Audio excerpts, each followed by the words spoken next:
Bonjour et bienvenue dans cette nouvelle vidéo destinée aux petits magiciens. Alors aujourd'hui, j'ai envie d'aborder avec vous la puissance de la démarche symbolique.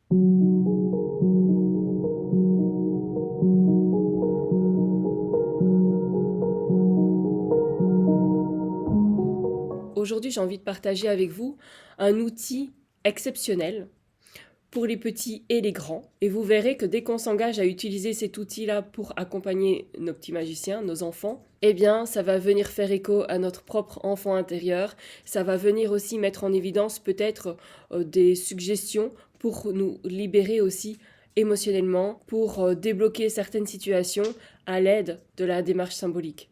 Alors peut-être que vous en avez déjà entendu parler, peut-être que vous pratiquez, mais en tout cas ici, c'était important de le mettre en évidence parce que la démarche symbolique, c'est ce qu'on va utiliser principalement avec les enfants pour leur permettre de faire éclore leur créativité, de nourrir leur imagination et de devenir leurs propres héros. Donc c'est d'aller connecter leurs ressources intérieures par le biais de la créativité, de l'imagination. Et donc via ce symbolisme-là, on va aller exploiter des potentiels qui sont innés chez l'enfant afin qu'il puisse prendre conscience de leur pouvoir créateur, de leur capacité à prendre les choses en main, à rectifier une situation, à se libérer émotionnellement, à se décharger mentalement, à orienter les choses vers un désir intentionnel, donc à y mettre beaucoup plus d'intention dans toutes les sphères de leur vie. Et ça, il n'est jamais trop tôt pour l'apprendre. Peut-être que vous effectuez déjà ce chemin-là pour vous depuis de nombreuses années, depuis quelques mois. Peu importe, de toute façon, il y a toujours à apprendre, il y a toujours à expérimenter, et même si on connaît quelque chose, même si on a déjà expérimenté un outil, eh bien on peut l'expérimenter à nouveau, mais avec un autre niveau de conscience, et peut-être dans un autre contexte, et donc ça favorise cet état d'émerveillement, parce que c'est comme si on redécouvrait quelque chose de nouveau, quelque chose qu'on connaît, mais sous un autre regard. Et donc là, on est constamment émerveillé par tout ce que l'on peut faire, tout ce que l'on peut réaliser. Déjà, qu'est-ce que la démarche symbolique? L'acte symbolique, la démarche symbolique, nous permet de nous libérer émotionnellement. Alors on va faire appel à notre créativité, à notre imagination, afin de trouver des solutions, afin de débloquer des situations, afin de remettre du mouvement ou de s'ouvrir à de nouvelles possibilités. Peut-être que vous avez déjà entendu parler ou que vous pratiquez les bonhommes allumettes, eh bien ça c'est un exercice de démarche symbolique. On peut aussi la retrouver sous le nom de psychomagie. C'est pareil. C'est juste que l'acte symbolique, ça fait moins peut-être référence à ce côté un peu mystérieux, un peu occulte, un peu ésotérique. C'est quelque chose dont les gens vont peut-être moins éprouver de résistance. Voilà, juste par le nom. Je vous propose un petit ouvrage, donc Les actes symboliques de Elisabeth Horowitz. C'est un chouette petit ouvrage qui vraiment reprend différents cas de figure avec différentes pratiques.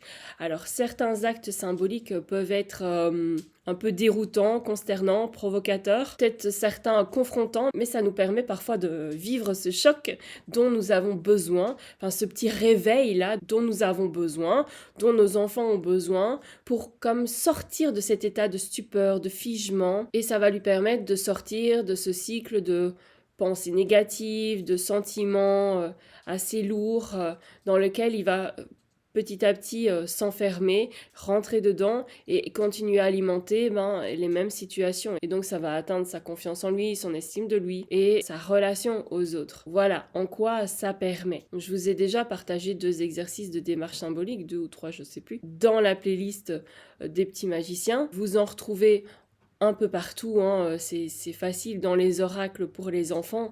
On retrouve principalement que de la démarche symbolique. Par exemple, écrire une lettre à une personne et puis la poster dans la boîte aux lettres, sans mettre d'adresse bien sûr, mais juste le nom. Ça peut se faire aussi sous forme de dessin. Et donc ça, ce sont des gestes où il y a vraiment ce mouvement, cette intention en fait de se libérer de tout ce qu'on a sur le cœur, afin de pouvoir le partager, même si c'est uniquement symbolique, parce que la puissance du symbolisme nous atteint tous, nous influence tous, et donc les enfants vont pouvoir plus facilement passer outre d'une situation en intégrant ces gestes symboliques, mais de façon intentionnelle. Donc c'est à nous aussi d'accompagner ces enfants à mettre de la conscience et à être intentionnels dans leur démarche symbolique. Ici, on va vraiment utiliser le jeu, mettre à profit sa créativité, son imagination pour pouvoir rentrer pleinement dans une situation et la désamorcer, afin de se libérer de cette situation-là. Ces démarches symboliques, on les retrouve principalement dans tout ce qui est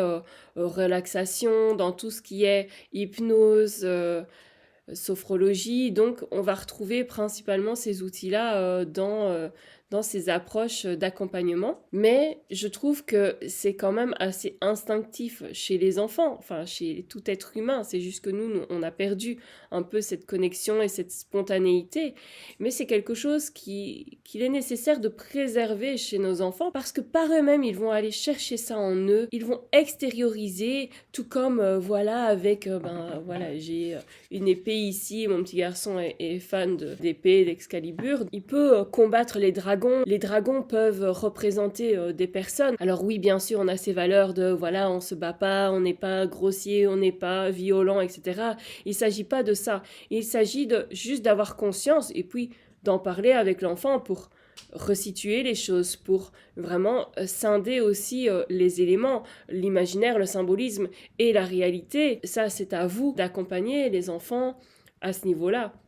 Mais il peut vraiment sentir qu'il a de l'emprise sur une situation et qu'il ne doit pas continuellement alimenter des choses qui le bloquent, des choses qui lui font mal, qui font de la peine. Et donc, ça lui permet aussi de pouvoir changer son attitude vis-à-vis de, par exemple, un copain, une copine, voilà, un camarade. Et donc, de pouvoir modifier la situation parce qu'il aura changé sa posture, il aura changé son état d'être. Bien sûr, vous n'allez pas lui expliquer ça comme ça, mais je vous l'explique à vous comme ça. Mais le fait de modifier son état émotionnel, de modifier sa posture relationnelle, ça va avoir un impact direct. Donc, il peut y avoir un effet immédiat sur la situation dans laquelle l'enfant se trouve, en difficulté ou une situation conflictuelle. Et l'accompagner en conscience, ça va lui permettre de se sentir plus confiant et de prendre conscience de toutes ces ressources qui sont en lui. Ça, c'est vraiment important parce que c'est dans notre jeunesse, dans notre enfance, qu'on va avoir besoin de nourrir ces fondations-là, ces piliers-là sur lesquels on va grandir, sur lesquels on va se développer. Parce que ça va nous servir aussi en continuant à nourrir notre imaginaire, notre créativité et avoir cette capacité de s'autoréguler, de trouver des ressources en nous pour débloquer des situations, pour trouver des solutions. Eh bien ça, c'est une incroyable force de résilience, mais qu'on va utiliser de façon constructive et positive pour soutenir aussi ce que nos enfants sont venus créer dans leur vie, sont venus accomplir dans leur vie. Et donc ça, c'est fabuleux de pouvoir mettre en conscience cela, à l'utiliser de façon intentionnelle, donc directionnelle, pour le cheminement de nos enfants. Je vous remettrai encore des ressources, des jeux, des petites ressources pour nourrir la créativité, des exercices de démarche symbolique. Vous pouvez en retrouver sur mon site parce que j'ai mis quelques petites ressources supplémentaires à télécharger gratuitement. Vous retrouvez toutes les infos en description. Voilà, c'était important de mettre en avant la puissance de la démarche symbolique pour accompagner le cheminement de nos enfants dans la reconnaissance, la découverte de leurs outils intérieurs, de leur fabuleuse capacité, leur créativité, leur résilience, leur imagination. N'hésitez pas à plonger dans votre imagination, à faire germer votre créativité, à vous laisser guider, inspirer, poser une intention et puis suivez votre intuition aussi, suivez un peu ces indices-là que la vie vous amène, afin d'accompagner au plus juste votre enfant, parce que là, vous allez vraiment rentrer dans une merveilleuse harmonie de justesse quant à la situation que vit l'enfant et l'intention que vous avez posée, parce que vous êtes en résonance et donc vous êtes la personne la plus efficace pour pouvoir l'accompagner sur ce moment-là. Je vous retrouve bientôt pour une nouvelle vidéo, un nouveau partage pour les petits magiciens. À bientôt.